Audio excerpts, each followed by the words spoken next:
the lead you buy this month, you may not deliver that one until December or January, but it's better to have to wait till January than not sell them a car at all and have somebody else sell. Welcome to the Millionaire Car Salesman Podcast, the #1 resource for automotive sales professionals, managers, and owners to learn how to make money, accumulate wealth, and do all out ball out in the auto industry. And now your hosts, Sean V. Bradley and L.A. Williams. Hey, what's going on, everybody? This is L.A. Williams, and I am here on the Millionaire Car Salesman Podcast. And man, I'm super excited today. As you all know, the 20 group is like right around the corner. So if you don't have your tickets, if you don't have what you need, then I don't know what to tell you. You better hurry up, right? Because it's about to go down. And so I guess, quote unquote, celebration, right? In preparation for the 20 group, I really want to bring to you some of the people who are going to be speaking, just kind of introduce them to you, let you hear a little bit about their story. That way, when you get the chance to meet them in person, it'll be that much warmer, right? You'll know, you'll have a little background. So today, man, I have one of I really want to call him a good friend, but the problem is he's a fan of a team that just kind of whooped on my team. You know what I'm saying? So I don't know if I could. No, this guy's a great guy, man. And I definitely want to introduce to the world, man, the Millionaire Car Salesman listenership. My main man from Interactive Financial, Bob Harwood. What's happening, Bob? Vice President of Sales. Hey, what's happening? How you doing? Man, I'm excited, man. Excited to get a chance to have this conversation with you. So, so you're going to be speaking at 20 group. Is this what I know you've been to ones before, right? What number is this for you? Oh, man. 6 or 7. Wow. Okay, good. So pretty good relationship. You've been to, basically half of the Internet Sales 20 group. So talk a little bit about why, before we even get into your personal, story and stuff, tell people why you keep coming back. A couple reasons. The biggest one is the format of the Internet Sales 20 group is by far the best of any conference or convention we go to. Mm-hmm. The days of having one expo hall where all the vendors are lined up, just grabbing at people are going away. Nobody likes that experience. So the way Sean's set up the Internet Sales 20 group, where everyone's in the same room and it's all one big interaction. So now as a vendor, instead of feeling like I'm tackling people to see if they're a good fit, at breaks, I'm having conversations with people who are coming up to me because of something I said, or I'm going to them about something they said, and we're just having a normal conversation to see if there is a good fit for us to work together. So it takes the pressure and the weirdness off of that interaction. Cool, man. Yeah, totally. And then the speakers, of course, are amazing. Yeah, man, it's pretty powerful stuff. Cool. So tell them about you, because you're going to be speaking at the 20 group, right? I am. We spoke in Nashville, really had a good time with that. And when Sean asked us to come back and speak again, of course, we were very excited. Getting in front of people that are fans of Sean is always exciting things for us, because that means we've got a room full of people who are excited to sell cars, excited to figure out how to do more with the internet, and are willing to come learn new things. So we're always excited to be there. Absolutely. So tell the people a little bit about you. Like, how did you even get in the automotive industry? I know most people don't wake up and go, Mommy, Daddy, I want to sell cars, right? So what was it that got you started? Very little of my career was something I woke up and said, hey, this sounds like fun. Honest answer is I wasn't a great student in high school. Had a lot of fun, but wasn't a great student. So at 19, I had a pregnant girlfriend, didn't know what to do. So I joined the Army. I spent 4 years in the 82nd Airborne jumping out of planes, and realized that as much as I liked doing that, that wasn't going to be a career. So when I left the Army, I was lucky enough to get hired at Capital One, which is based here in Richmond, Virginia. Worked there for a while and was part of the group when they bought Summit Auto Finance that helped transition Capital One into doing automotive finance. So when I decided to leave Capital One, I wanted to go do retail sales. So I went to work for a dealership here locally for a couple of years. Learned a lot, and at the same time, my family was growing. I had 4 young kids, and the hours of retail car business were just not conducive to that.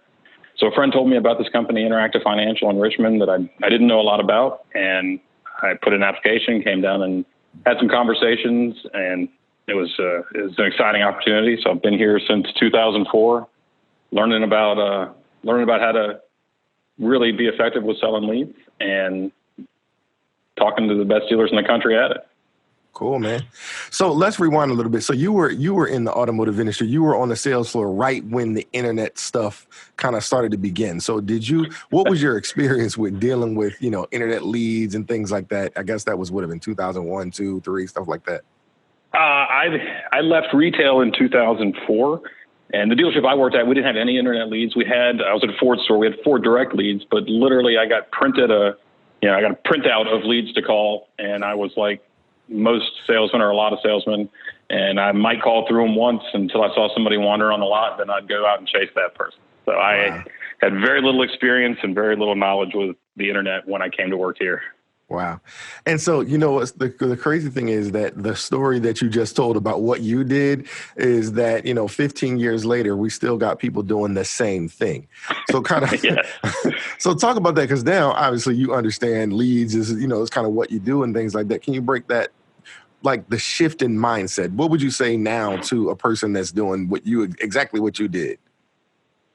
Well, I would say that the industry has moved, right? People aren't just coming on a lot on a Saturday, having done no research and just wander around looking at cars. Everyone is starting on the internet, whether they're going to a dealership's website, whether they're going to manufacturers' websites, some of the inventory websites, a company like mine where we deal with people with challenge credit, they're Googling something to do with getting financed and landing on our page. So everyone is originating on the internet. So if you're not spending a lot of time learning how to best interact with internet leads, how to maximize the number of people you can get in the door to work deals with, then you're not giving yourself the best chance to succeed. Everyone I talk to that is doing 40, 50 cars a month is doing something on the internet and really just has a machine built to get those customers in the door so they can have the most opportunities to sell cars. Now, I was going to say you weren't really selling me in the beginning of it. You're the vice president of sales, right? So I'm going to challenge you because my whole thing is that you could tell me that, but basically I don't believe you because, I got these leads and I'm going to call through them. And, as soon as I see somebody on the lot, I'm jumping up and I'm going to go see if I can help that person. So as a vice president of sales, I need you to really sell me. You did it with the last little bit, the ending part. I mean, because I know I want to sell 40, 50 cars, but I'm a salesperson. And so I don't really want to make a bunch of phone calls. I just want to get the stuff that's right there on the lot because it's now money. So what would you say to me? Well, I think that's a great question. And I would start answering your question by saying you probably don't need to make a lot of phone calls anymore. It's now a combo, right? So you need to be well-versed in how to make phone calls, how to send text, and how to send email. And I can speak obviously a lot more about my product than most. So when I send a lead to a dealership, we don't send a lead that hasn't opted in for texting already. And the story I tell frequently, because it's true, is I can call any of my kids right now. They're 25, 21, 20, and 19. Any one of them I pick up the phone and call, they will not answer the phone, but they'll text me right back and say, "What's up?" So the world has changed. And when I started doing this in 2004, I would talk to dealerships and they would say, "I don't believe in the internet." Well, it did exist, and it turns out it's probably here to stay. Now I'm talking to BDC managers who are saying, we don't really want to text, or we only want to text in a certain fashion because we have our platform built. And when somebody lands and they want this car, these are the texts they're going to get in this order. And what I say to every dealership is if you don't understand the difference between the various leads you're working and you're trying to make it a one-size-fits-all, you're setting yourself up to fail. So truly successful internet departments work with a company like mine. When we go live with a new relationship, we don't do it until someone goes through training and understands the consumer experience, the consumer expectations, and best practices. And I'm sure most of the inventory-based leads do the same thing. I'm sure most of the new car leads do the same thing. So I would tell any dealer who is thinking about signing up for any kind of leads, understand what you're buying and know that a lead is not a lead is not a lead. And, in my space, there's some great companies that do a great job and have a good product of people that want to buy cars. There's also a lot of people out there that have a really inexpensive product and you get what you pay for. So, like with anything, do due diligence and understand what you're signing up for before you buy anything. Totally agree with that, man. And it's so crazy because, as the blind phone master, right, I've known for a while, right, I can't just be, great at showing folks how to make phone calls. It is about the text message version of it, right? It is about emails. Listen, it's smartphones now. It's about videos, right? So you got to be good at doing everything. I always share with my wife that, your phone is your $1 million. I mean, you just pretty much got to have it, right? People are like, I want to disconnect from the world and sit my phone down and all that. All right, well, you're going to be losing money because everything is now done even more so than before over the phone. So I totally understand where you're coming from. So talk a little bit about just the money side of it, right? From a financial standpoint, let's say, all right, I'm okay. You convinced me. I'm going to do this whole lead thing, right? How do I, turn that into a financial gain for me, especially if you're dealing with subprime? Because I know that, that's kind of what interactive financial really focuses on. Is that accurate? That's entirely accurate. That is our bread and butter. So speaking about our product, the profitability is almost a foregone conclusion if a process is followed properly. So what we know is of the leads we send to dealers, about 40% are going to buy a car within 60 days.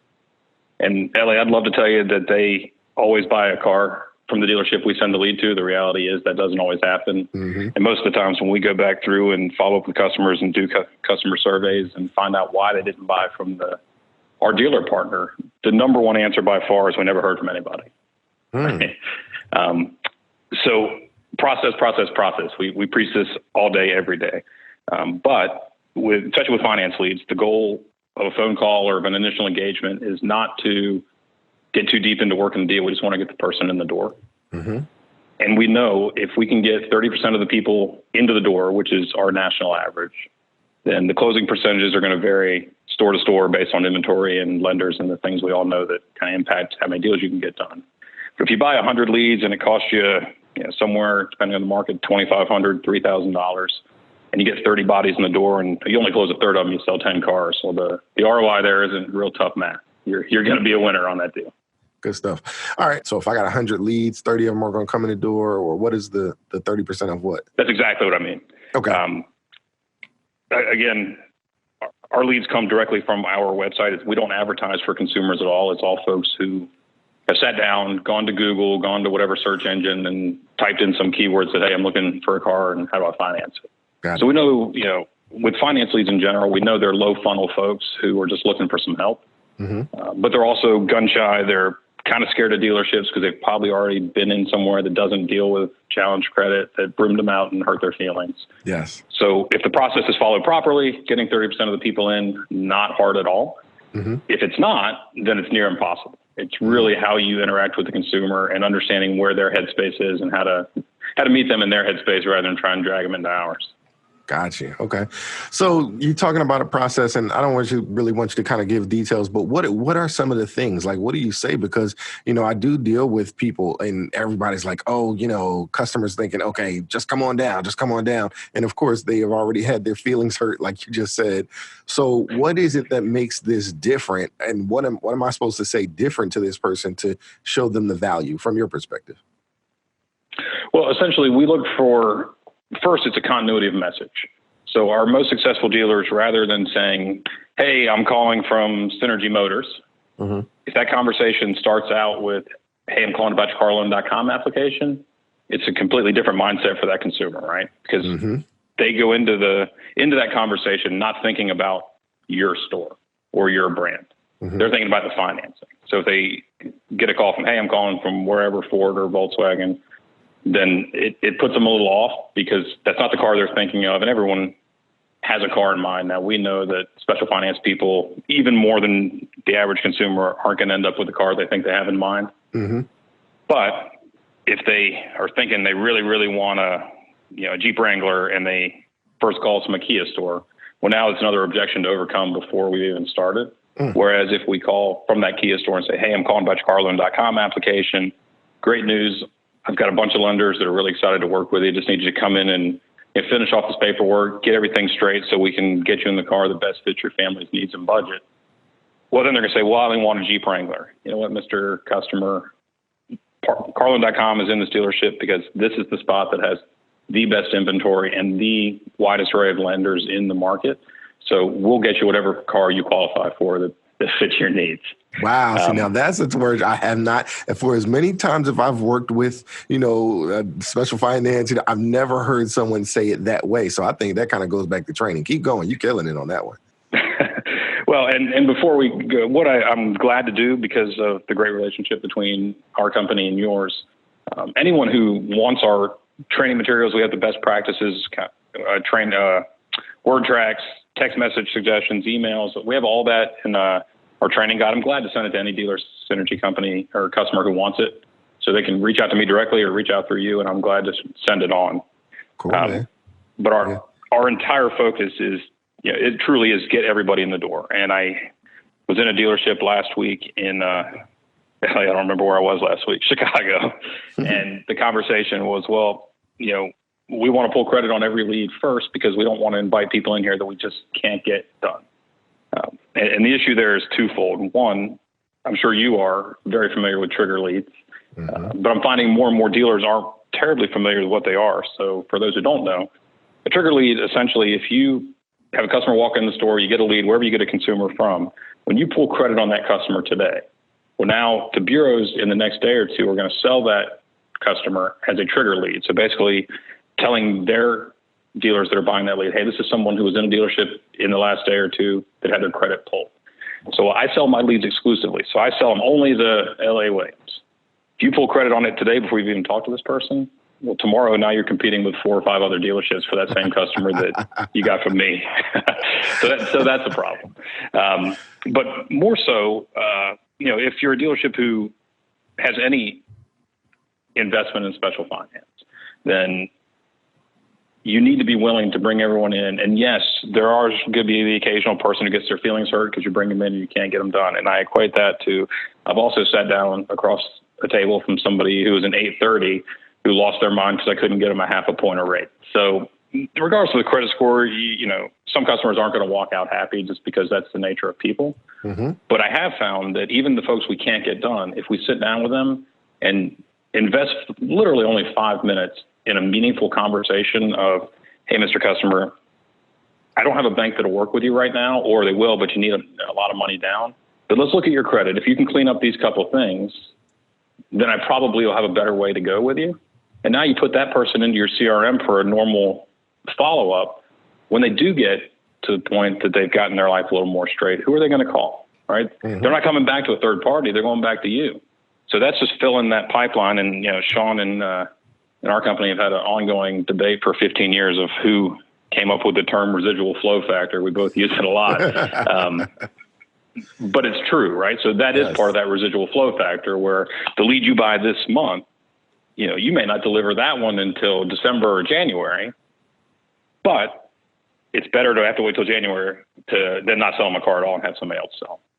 Absolutely. And listen, you speak in my language, because what I say is that, you become that person's financial coach, right? And so now, instead of them just, like you said, going out into the marketplace, they're going back to a familiar person, someone who actually helped them, someone who gave them some value, right? Versus just being like, oh no, we couldn't get you approved and you're on your own. You know what I'm saying? They got all these, and I don't mean to say names. I'm just going to say them just for the sake of things, like the Lexington laws and just different places to say, oh, we can help work on your finances. We can help work on your finances.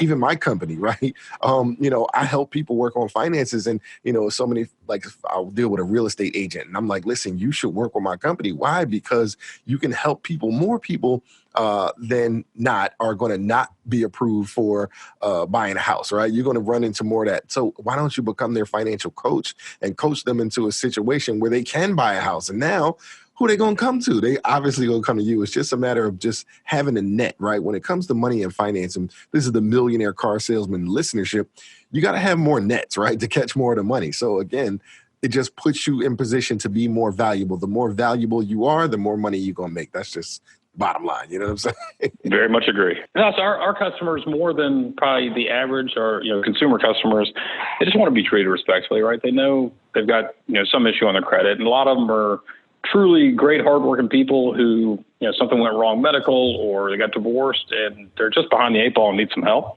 And those are the folks that you work with them. yeah, maybe you take a skinny deal the first time, but you got a customer for life. Yeah, absolutely, man. Huge stuff. All right. So talk to the people about, some of the habits that you found, because you talked about some of the mistakes that people make. And, my whole thing is that, of course, there are scripts available. That's why it's interesting, because you're like, we'll send the scripts to whoever, because the crazy part is just most folks just don't use them. You know what I'm saying? And it's ridiculous. So we know some of the mistakes that they make, but what are some of the habits of the most successful people at the dealership or just in the dealership world? What are they doing that the folks that are making all these mistakes are not doing, or the other way around? Number one's tenacity.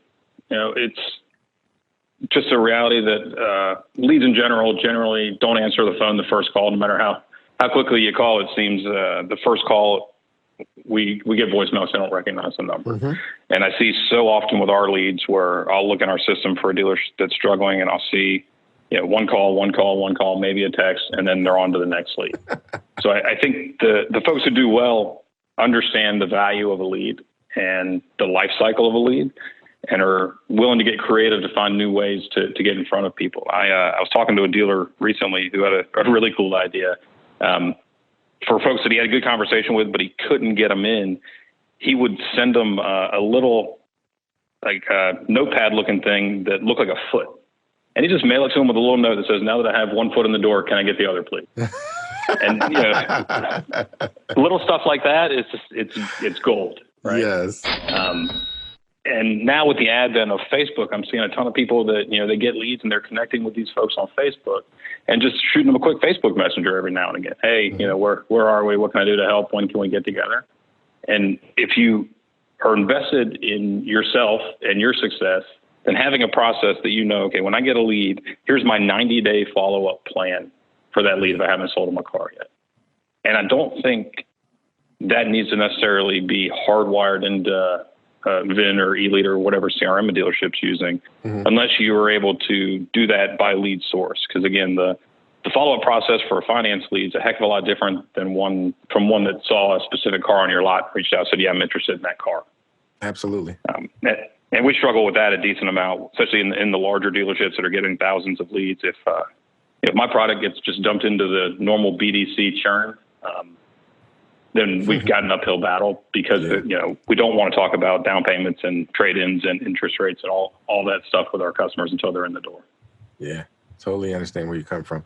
All right. So listen, because you got a whole lot of knowledge, man, and you're breaking it down for folks, right? What do you read? Is there certain books that you read? Folks, my listeners always know that I guess I always have some sort of a book recommendation. So what's a book that you recommend and why? Man, I'm a history nut. So I just finished a deep dive on World War II, and now I'm kind of going through the Civil War. Mm-hmm. So fiction-wise, I just reread John Jake's North and South. It's a 3-book trilogy, which is it's an amazing look at the Civil War from both sides through kind of two families, one in the North, one in the South. Mm-hmm.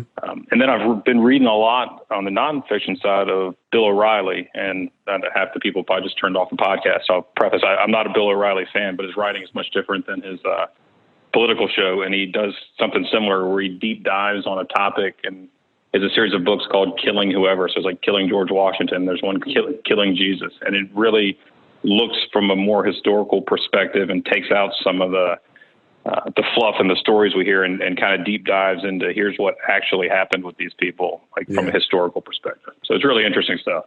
Nice. So what does that do for you from a just a business, a career standpoint? How does that affect how you operate? God, that's a great question. No one's ever asked me that. I read a lot, both work related and non, and all of it helps me because as I am reading, for instance, the Civil War stuff or the World War II stuff, you start to look at how, from that 10,000 yard view, how the leadership maneuvers and plans, and everything becomes about planning the next move. Yes. So in our business, very much. We've been successful because our CEO, Travis Weissleader, has always been the best I've ever seen at seeing around corners and seeing what's next. And I am constantly trying to learn how to be better at that. But I think reading those kind of books helps me to take a step back and go, okay, here's where we are right now. Here's what the industry looks like. What's it going to look like in a week, a month, a year? And what can we do to be ahead of that curve? Wow. Really good stuff, man. I totally agree with that because I'm a big, trilogy reader and things like that. And I think it's actually really fun to read it the second time because now you already know what's going to happen. So now I get to read it from the perspective of the brand new reader. But then you also go, okay, because I know what's about to happen, I understand even deeper, why this is important and little foreshadowing things that authors do. So I love it. Now, I assume you're a fan of Audible? Yep. My wife and I am as well. Almost every day. I am a huge fan. It's opened up the ability to get a lot more books, air quotes, read because, in the car, if I'm not on a phone call, it's nice to just throw on a book and listen to something. Mm-hmm. I have so many different libraries too. And it's one of those things where I know initially, obviously I grew up on audiobooks, right? Books on tape and all of that different type of stuff, being a blind guy, right? And so it's just interesting because when, sighted people do it, it's like, hey, you guys do what I do. Yeah, we stole your tools. Right? It's kind of cool though. I'm willing to share them. So, all right. So now we talked about, different things that people are doing. Talk about the value of training and what you recommend people train on and how often should they train, even dealing with your specific product. You run into people, like you said, they know, or we tell them the right stuff to do and they still do what they want to do. So do you think it's because of training, or talk about that a little bit?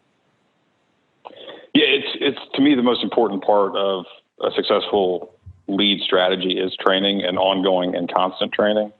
So every product we've developed in probably the last, I'd say at least 5 years, has not been a new market innovation. Here's a brand new product. It's been something because we've seen a hole in what happens in dealerships. So when we created our automated texting platform, it was because we saw that dealerships weren't doing it or weren't doing it well. When we created our word tracks and our scripts, it's because we heard what was being said. And we said, okay, this isn't very good. Let's do something different. When we started our BDC, it was because we saw we had dealerships that just weren't doing a job contacting leads.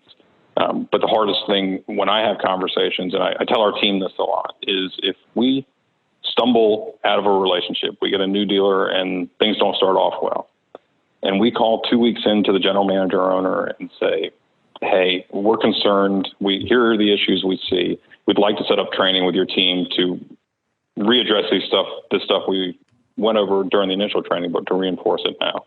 Well, now we're a good vendor who cares about the relationship. If we have that same conversation 3 months into the relationship, we're just some jerks who are making excuses for a crappy product, right?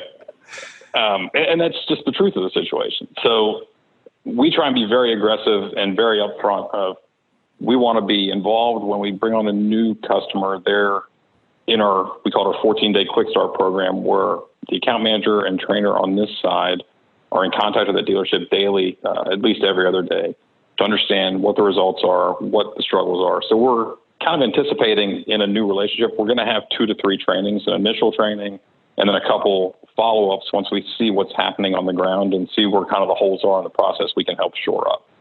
Mm-hmm.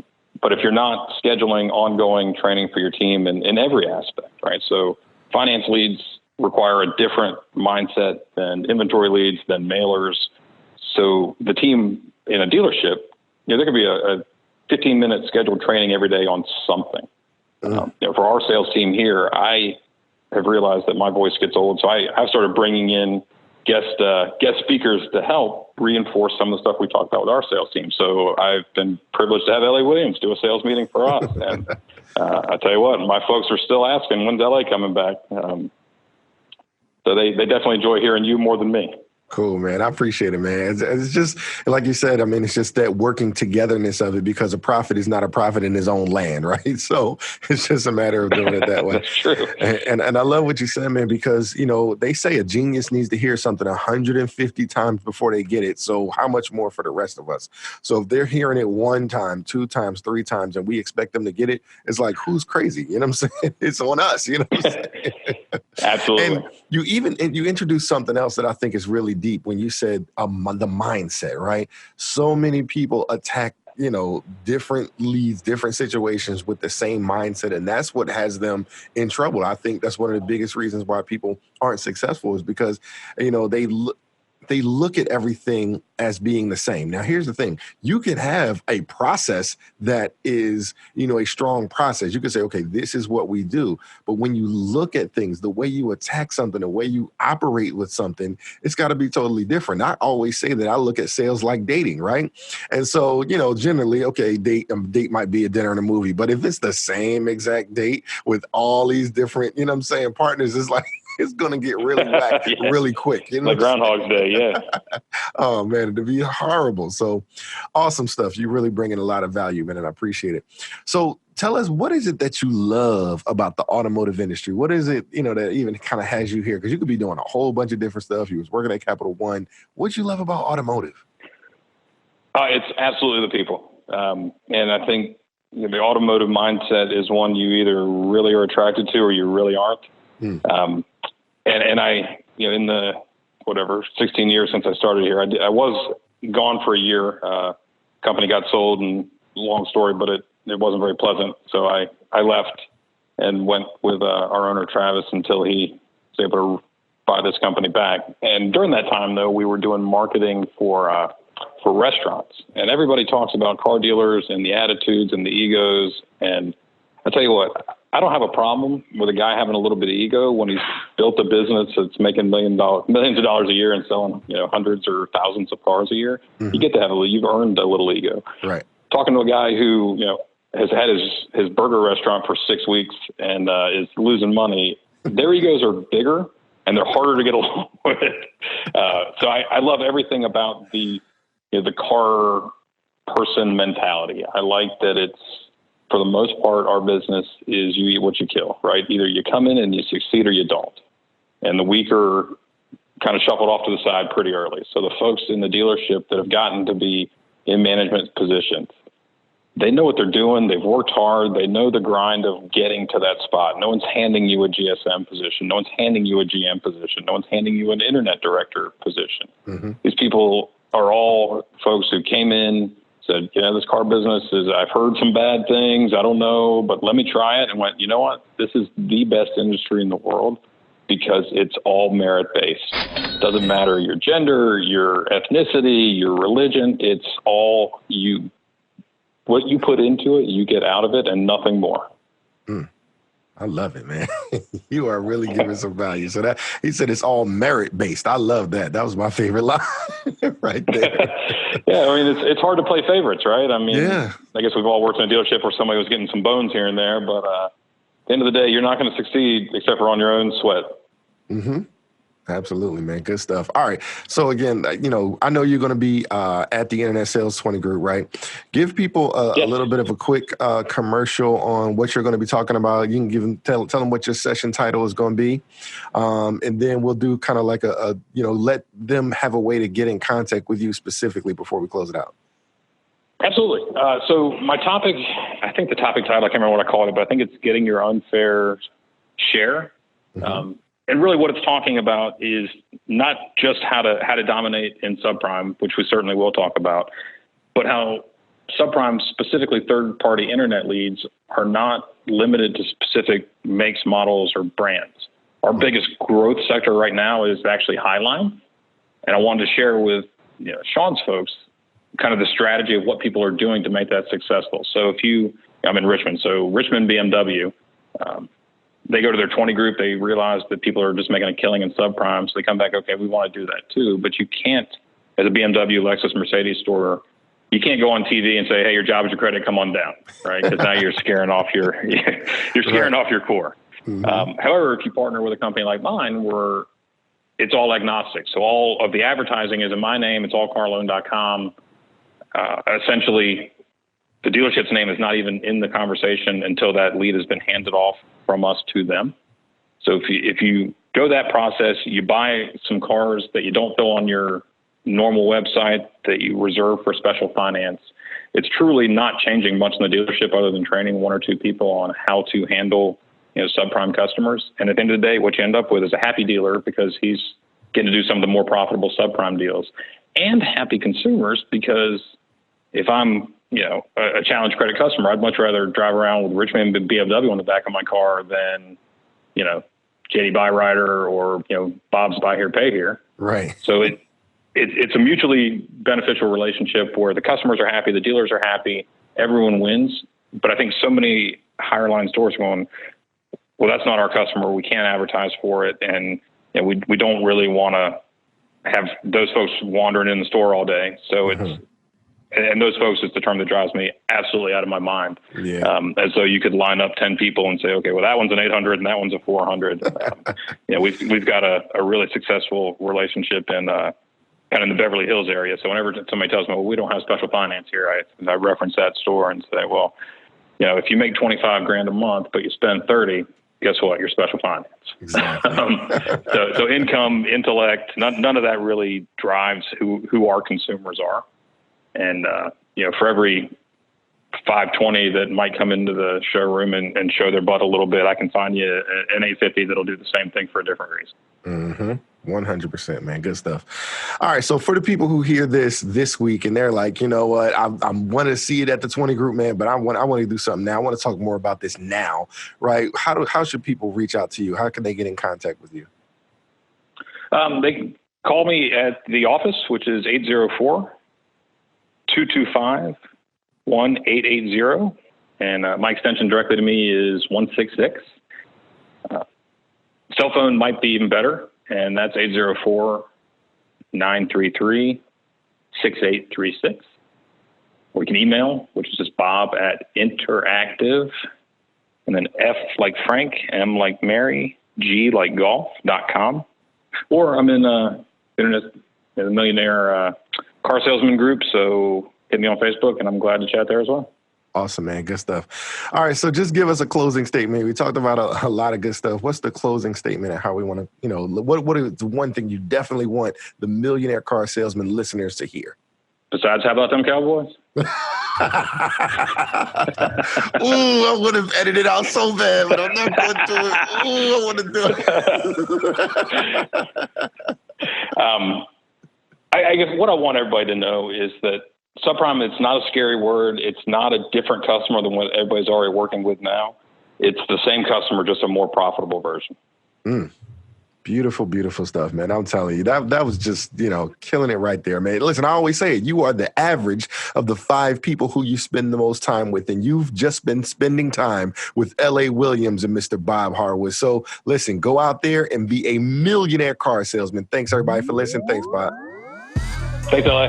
Peace. Ladies and gentlemen, if you like it, you love it, you want more of it, then don't wait for the next money show.